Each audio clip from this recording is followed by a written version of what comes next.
All the UFO sightings throughout history are just humans from the future on a time-traveling safari meant to observe how we were in the past. What conspiracy theory do you believe in the most? I think some memes are started by businesses as a form of free advertising. The recent Duolingo memes got me thinking more about it. Duolingo wasn't a small app at the time, but it became a lot more popular after the fact. There have been other memes revolving around a particular product or brand as well, that make me think this is happening on a strategic level beyond some kid thinking it'd be hella funny to do this or that. Marshmello doesn't actually produce his own music. My biggest piece of evidence is the creator arcade videos. He speaks and navigates Ableton like someone with only a basic knowledge of music production. He does everything number by number. Producers don't do that. You can't just instantly know that sound needs a boost of exactly 1 dB at exactly 1.2 kHz without even listening to the sound first. He randomly pauses every now and then, presumably to be fed lines. And he seems to lack even a basic understanding of music theory, recreating MIDI by randomly clicking in notes with no regard for the key of the song. Someone with the level of skill he demonstrates should not be capable of making radio quality hits. Disney released Frozen, so that it would be the top result when searching Disney Frozen, and not anything about Walt Disney's head being cryogenically frozen in the Disney theme park. I don't know how likely that is, on either count actually. Area 51 is just a front that was allowed to become popular in the public eye, but actually has nothing of value. Not saying aliens in bases exist, just saying Area 51 is allowed to be the popular secret base thing to cover up actual secrets. I am not downplaying what the airmen at 51 do, just saying that what they do now is not likely as top secret as people are led to believe. That our phones are always recording, at least audio, to target advertising of course, but more secret agent things as well. My mother-in-law talking at dinner about how hard it is to train for a marathon now that she is over the age of 55. I get ads all over Reddit and Google that read, "Over 50 and a runner? Check out this random product." Within 4 hours of the conversation. I know there was a bunch of stuff about this, but I think every company denied it. Could be wrong though. Marijuana legalization is being pushed by Big Pharma. Once it's legalized, they will then push for restrictive regulations in the interest of public safety that will force shutdowns of consumer or small grow operations. Those are only allowed now to foster positive sentiment towards legalization. So then it's legal and they have a monopoly. Planned obsolescence, if it's still a conspiracy theory. Why does my phone suddenly develop unseen issues when the new one is released? It's not a coincidence. And who even asked for these tech companies to release a new phone every year? We live in a time where technology is now growing at a rather slower pace compared to the 2000s when there was rapid innovation. It's not like my current phone is getting crappier in 1 year, but wait, it is. Applies to phones, tablets, smartwatches, basically most, rather expensive, internet-connected devices receiving updates. There's a recent increase in realistic space colonization movies to garner interest in space exploration. Because some people at the top know it's needed. It's actually probably so very wealthy people can get funding and support from us average losers so they can abandon the planet as soon as possible, while we suffer all the crap that was most likely caused by them. People at the top don't give a crap about you and I. We can sit on the planet and pay for oxygen as we slowly die from cancer. They want to get off the planet. Male birth control advancements are being squashed by the pharma companies who produce the female contraceptive pill because of all the money the pill generates despite it, causing so many unsavory side effects. Example, Vash'Algol. A non-invasive treatment for men that mimic a vasectomy but is completely reversible. It's been around since 2010 but can't get funding.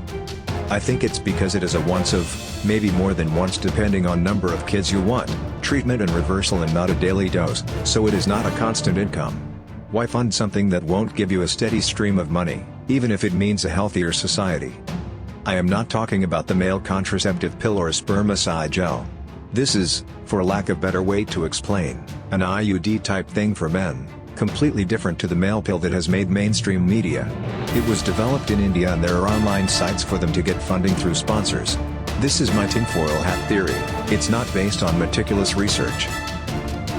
That Avril Lavigne died in the mid-2000s and her record label hired someone who looked like her to take over her career.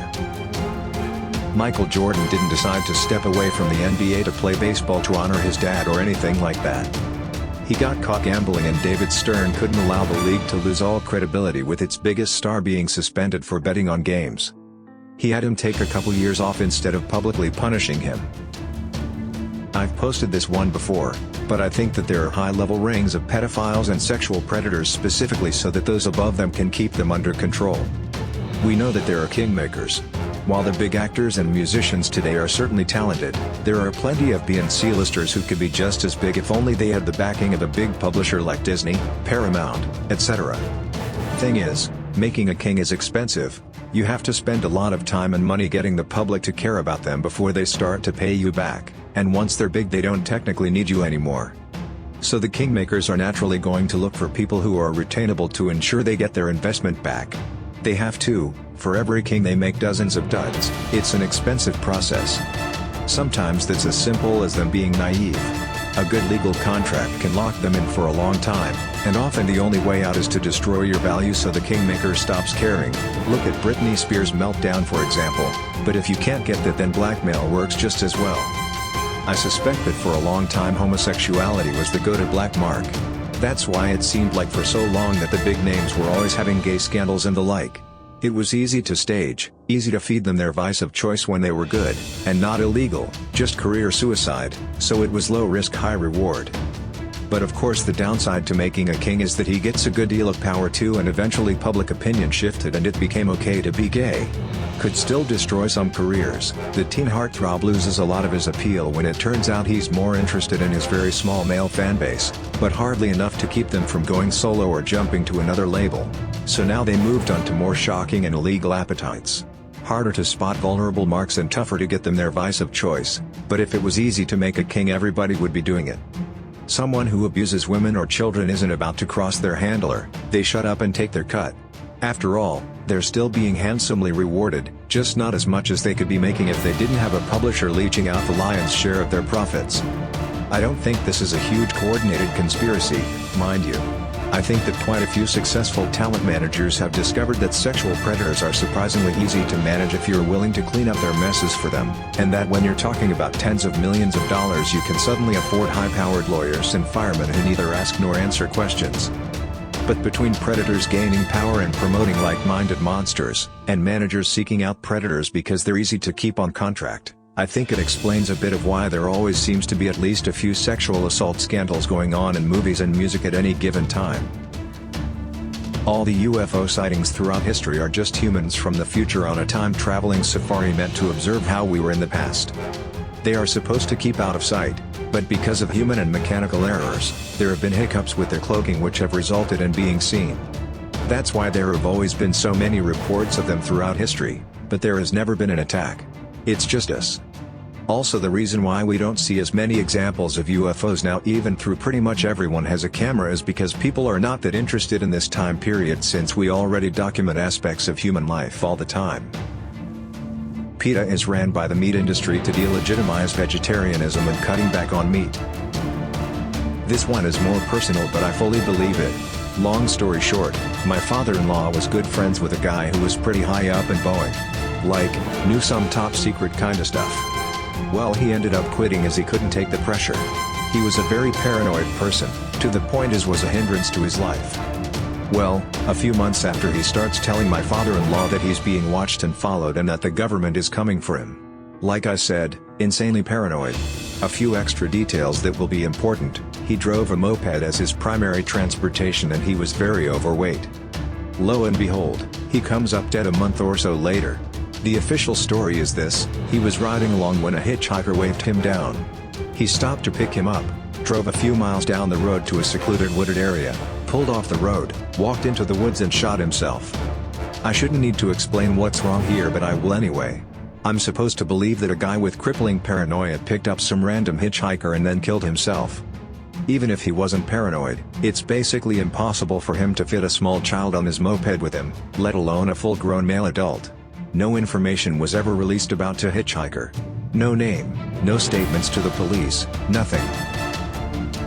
The Earth is a zoo created by aliens, and UFOs are visitors. In Lilo and Stitch, they said Earth was a wildlife preserve for mosquitoes. While the aliens refer to it as a preserve for mosquitoes, at the end of the movie we're told that it was a lie made up to protect Earth from destruction. There is intelligent life out there, it's just that we're too primitive for any prominent contact with aliens. Aliens choose to not come to Earth because we are lacking in intelligence and technology, and that the conspiracy is that we know this for whatever reason but plead ignorance in suggesting there is life out there. I somewhat subscribe to this idea. Imagine if advanced alien civilizations view and treat us like we do the people of North Sentinel Island. India until recently did a yearly overflight of the island and also sends out helicopters to check up on them after major events like the tsunami, but we take a very hands-off approach since the islanders are so primitive. Who's to say some advanced alien civilization that views us as quaint isn't taking the same approach, and that the UFO sightings aren't basically to us what the Indian government helicopters are to the islanders? I really hope we are in a simulation. Every religion's heaven sounds like a real drag, but I don't want everything to just end. Ideally, one day I'll die, then just wake up in a room, go get a snack or something, then load up another life and go for another spin.